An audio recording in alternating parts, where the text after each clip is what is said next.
Hello, everyone. The dogs are welcoming you as well.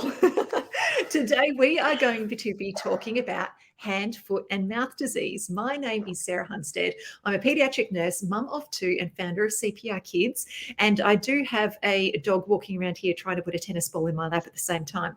And we are joined by the fabulous pediatrician, Dr. Deb Levy, and her two dogs as well today. We don't have kids with us because they're all at school. No. Oh, actually, no. I lie. I've got one at home, Yeah. one at home sick, but that's okay. Hence the reason working from home. But Deb, for those who haven't joined us before, could you please introduce yourself? Thanks so much, Sarah. Always so great to be with you. Don't know why my voice suddenly got croaky. But my name is Dr. Deb. I'm a holistic pediatrician and mom of two girls and two dogs.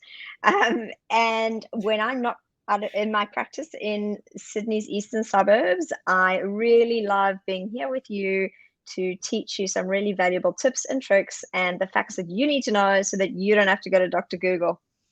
Exactly. So, Deb and I are both joining you from Gadigal and Bitchigal land today, and we would love to, one, know where you're tuning in from, and two, please ask any questions. Pop them in the comments below, and while we are live, so sorry if you're watching this as a recording because we can't actually answer your questions then, but if you are watching live, please pop them in the comments below. And the other thing that we would love you to do is please tag any friends who you think will benefit from this information in the comments below as well, because that's why we're here. We want to give you good evidence-based information that can be shared around. So Exactly. we're talking about hand, foot, and mouth today. And Deb, I know you're just going to go, because I'm going to say my kids have had hand, foot, and mouth multiple times. Have yours? No. I knew it. I knew it. I knew you were going to say that. I might say, Sarah, you make me feel like my children are exceptionally healthy.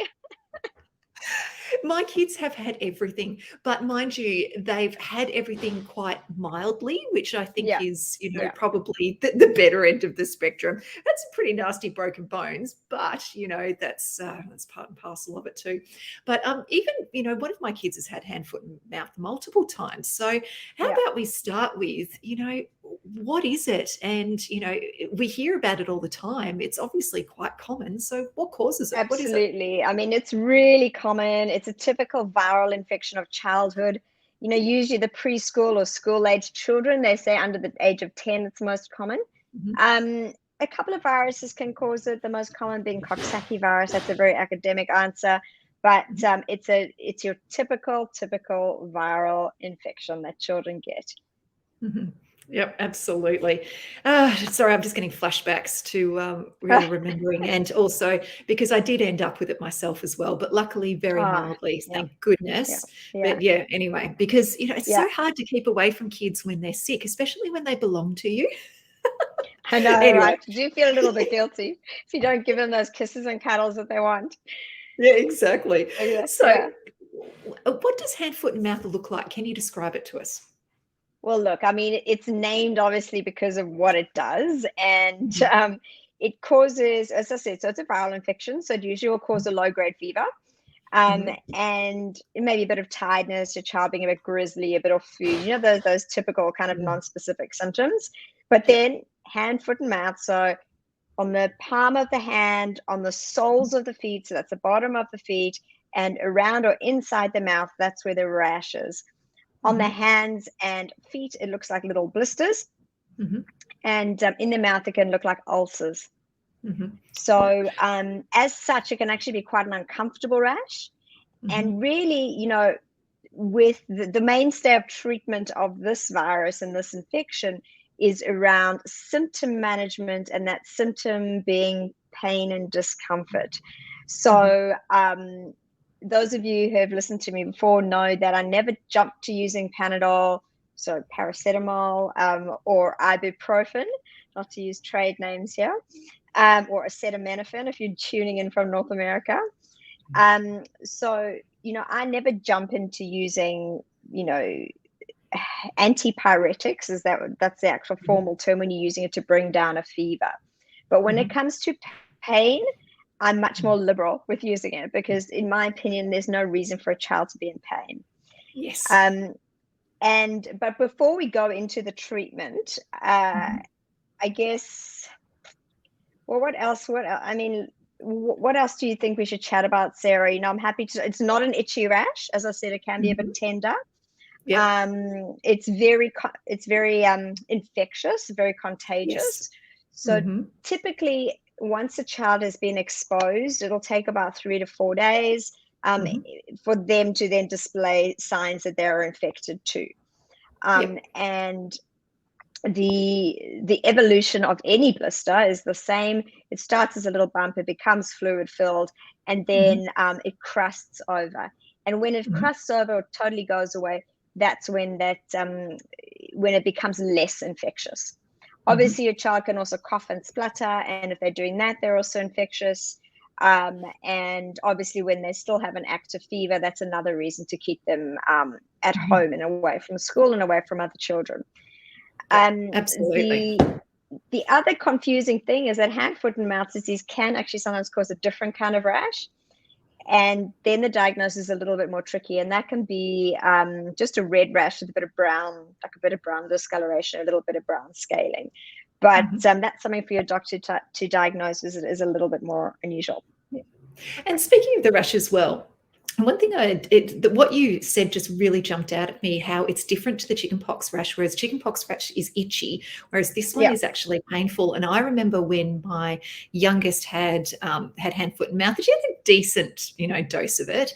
You could tell her hands were sore. She didn't like, she would hold them and she didn't want to grab things and touch them, even yeah, though that's developmentally, that was where she was at. And her mouth was incredibly sore as well. And I remember I just got a couple of lesions, like nothing really on there, and they were sore. When you yeah. actually touched them, it was painful. I was like, well, no wonder she didn't want to do that. But the other thing as well is that, are we just limited to the rash on obviously the soles of the feet, the hands, and the mouth, or can it be in the nappy area as well? Oh, yeah. It can also be in the Mhm. groin area, and it can kind of be anywhere really. But it's hard Okay. to make that diagnosis without seeing them in those specific areas. So it can be Yep. beyond those areas, but it should usually Mhm. involve those areas. Excellent. Very good. So, what should we do? First, actually, no, let's back that up a little bit. How at home can, if our, one child's got hand, foot, and mouth, how can we prevent the spread to the rest of the family? Is it possible to do that? Well, theoretically it is, but I'm not sure how practical it is, which is Yep. why often it does spread around the Mhm. family. So Yep. as you attested to already, look, it's all about minimizing contact, both Mhm. direct physical contact, being in someone's close vicinity. Remember, I said that droplets spread through the breath or through coughing and sneezing. Um, Mhm. Direct contact, obviously, and also through sharing things. So you don't want your children sharing toys, towels, food, utensils, etc., or even Mhm. just digging into the same bowl of popcorn, for example. Yep. So it's about maintaining distance as much as you can, Mhm. but it gets really tricky. And obviously, always hand washing frequently. Yep, always. And I think we're very good at that now, with Yeah. COVID times. I think we're excellent at it. So the two things that, I'd love us to talk about now is one, what can we do at home to Hmm. help our kids comfort, to obviously, Yeah. it's a viral infection, so we need to write it out. And when do we need to see the doctor? Sure. Um, Look, as I mentioned already, the treatment is symptomatic. So as with any virus, any common cold virus, there is no specific treatment for it. Antibiotics will not help with hand, foot, and mouth disease.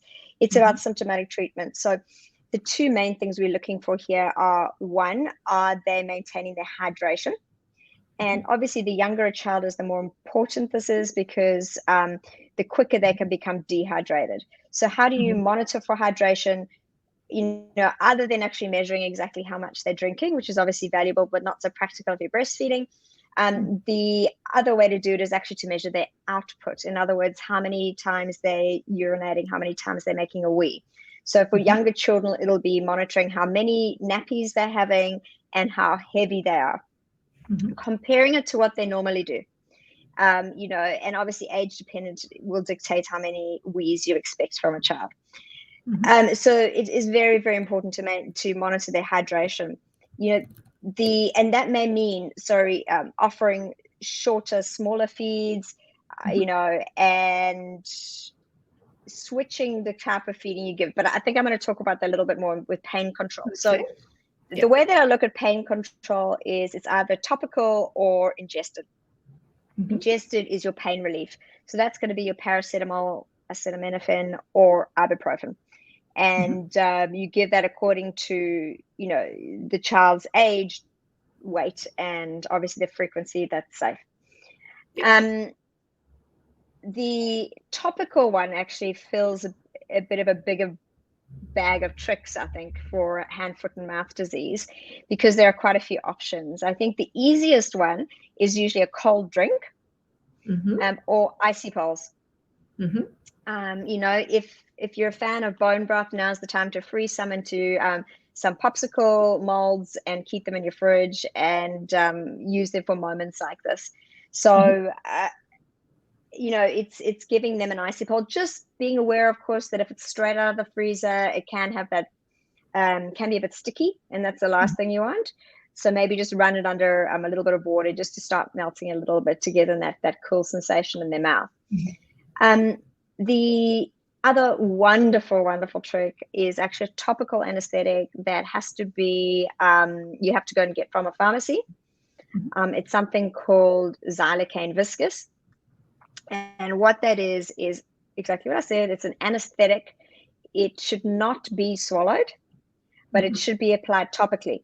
So the safest way to do this, because unless you've got an older child who's very capable at gargling, in other words, swishing it around and spitting it out, what you want to do is get a Q-tip, cotton bud, dip it in a little bit, and literally paint it on the spots. I think that's the easiest. If they won't let you anywhere near them with a cotton tip, then get a bit of gauze or something on the tip of your finger and do the same thing.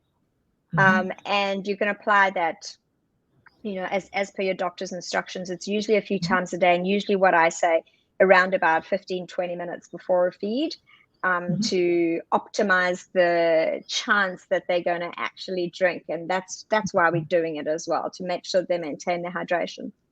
Yep. And it's keeping up that pain relief too, because kids are so smart. Babies are smart. If they're going to feed and it hurts them, they're going to be much more reluctant the next time they go to do it too. So getting that good pain relief on board, so when they actually do start to feed, that it is better, rather than that learning and just going by association, going, no, I'm not even going to try that.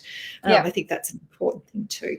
And if you do have an older child who you have given some of this numbing or anesthetic gel to, be really careful about them having hot drinks as well, because they're not going to be able to judge the heat of that. So making sure that you are testing everything before they go to eat it. Certainly, with the older kids, if, I'm not talking, the toddlers, you should be checking that, of course, before them. But with the older kids, they're not going to be able to judge. They can end up with burns. So make sure you're testing any warm foods that are going to them as well.